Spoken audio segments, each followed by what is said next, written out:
Bienvenidos a la fase 2 del seminario de nivel universitario titulada Estado del Arte y Marcos de Referencia. Mi nombre es Jorge Bravo Geney, docente del programa de Contaduría Pública.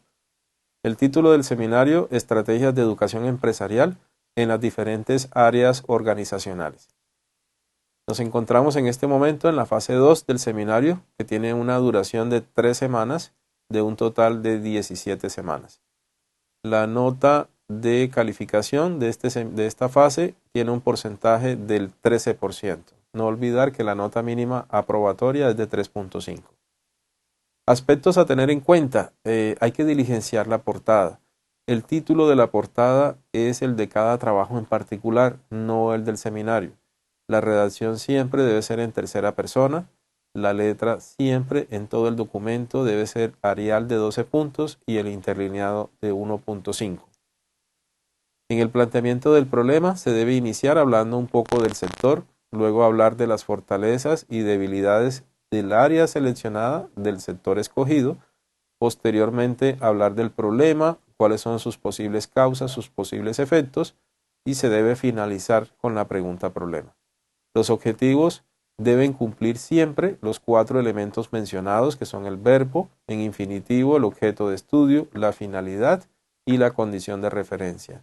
Y las herramientas o estrategias que se vayan a trabajar deben estar siempre articuladas con las TIC. La ruta formativa es el documento donde se encuentran explicadas las tareas a realizar, los tiempos de entrega y los recursos educativos con los que se cuenta. ¿Qué actividades hay para esta fase 2? La tarea se llama Estado del Arte y Marcos de Referencia. Vence al final de la semana 6 y tiene una duración del 13%. El estado del arte se debe trabajar en el formato FDC 125 en el numeral 1.4. Se debe consultar inicialmente publicaciones no mayores a 5 años relacionadas con el tema objeto de estudio y que se puedan utilizar como ejemplo o como referente. Se requiere de un referente nacional y uno internacional. Se sugiere leer en cada referente los elementos resumen, objetivos, resultados y conclusiones, y posteriormente escribir en un máximo de 2 párrafos los comentarios acerca de lo leído, haciendo siempre la cita bibliográfica correspondiente en normas APA, y en otro párrafo hay que resaltar cuál es el aporte o cuál es la importancia de ese referente al trabajo que se va a realizar.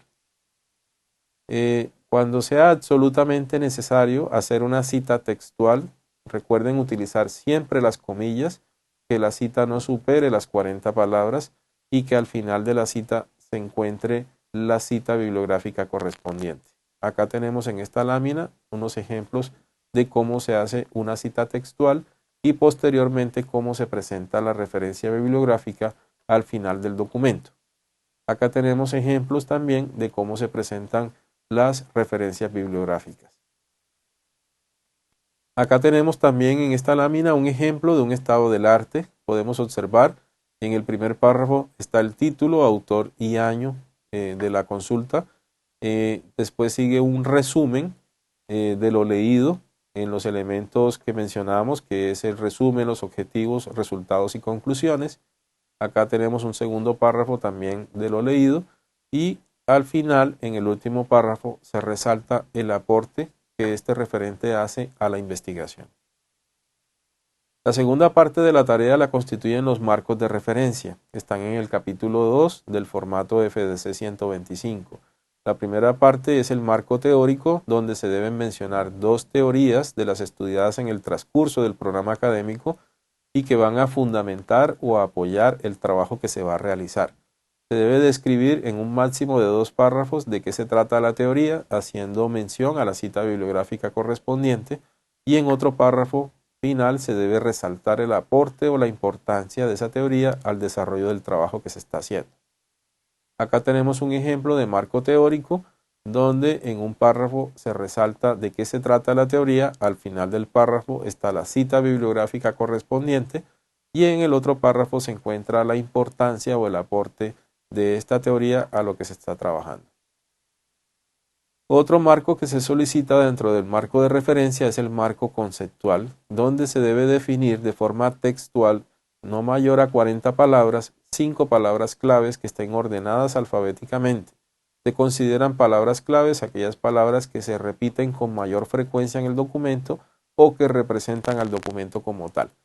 Deben aparecer siempre las citas bibliográficas al final de cada definición o de cada concepto y se deben utilizar las comillas. Acá tenemos un ejemplo de marco conceptual. Hay un concepto, se inicia y se finaliza con comillas y al final está la cita bibliográfica correspondiente. Y el último marco que se solicita es el marco contextual, donde se habla sobre aquellos aspectos más relevantes del área del sector seleccionado. No olvidar las normas de presentación relacionadas con el tamaño, tipo de letra, interlineado, entre otros. Y muchas gracias por su atención.